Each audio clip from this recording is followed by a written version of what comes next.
Well, heading into the South Carolina primary, Nikki Haley is calling out Donald Trump. Her one ask, a debate. I had a chance to speak with Ambassador Haley one-on-one during a recent visit to York County. And tonight, she has a strong message to Republicans.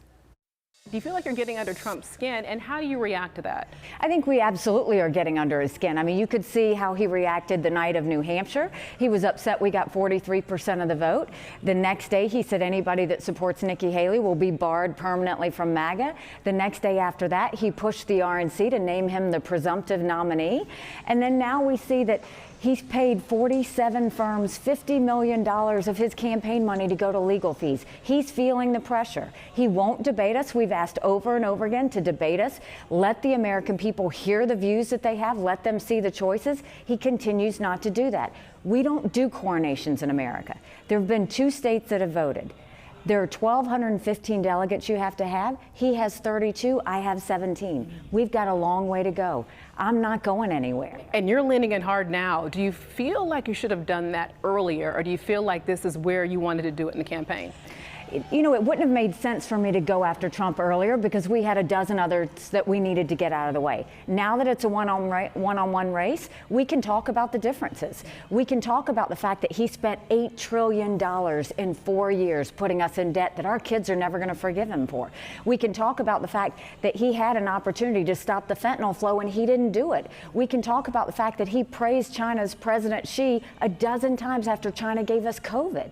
We can talk about a lot of different things that he did, but he won't get on a debate stage. What do you say to the people who are saying, you know what, you got into this race because you felt like Trump at some point might be charged and might get out of the race? Well, first of all, I'm doing this because I don't want my kids to live like this. I don't want anybody's kids to live like this with the division and with the chaos that we have and that continues to follow Donald Trump. We have to stop feeling that.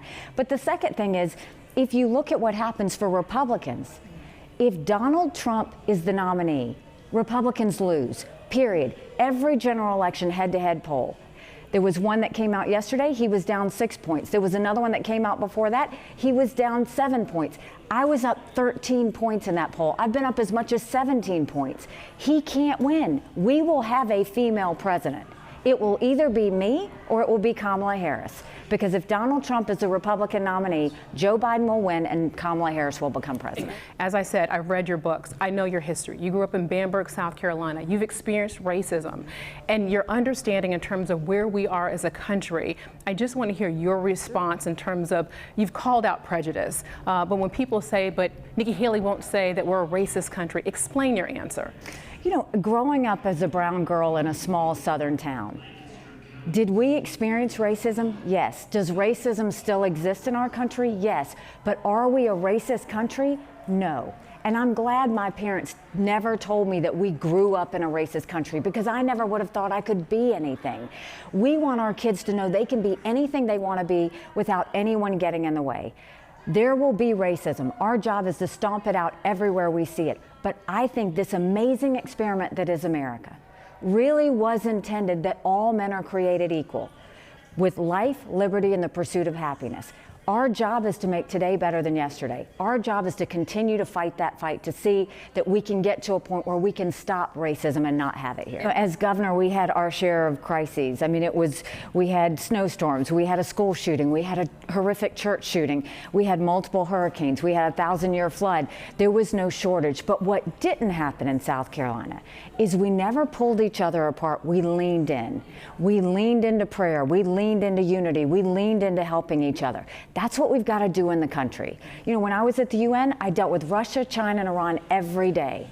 That American spirit has to be strong. I told countries what America was for and what America was against. I didn't care if they didn't like me, but I wanted them to respect America. We need to get unified and patriotic, and we need to let our enemies know what we expect of them. When we start to do that, that's when America will get back on track. And the country, we can agree, is divided, angry. Even Elmo found out that we're not right. So if you're president, how do you plan on fixing that? You know, I think we have to go and take people back to the values that made our country so great. We've got big issues. Our country's in disarray. The world's on fire. The best way to deal with that is to come together as Americans and say we can take this head on, but we do it together. We don't do it by dividing each other. We don't do it by hating each other. We don't do it by blaming each other. We do it by working and getting our country back on track. That's what I'm determined to do.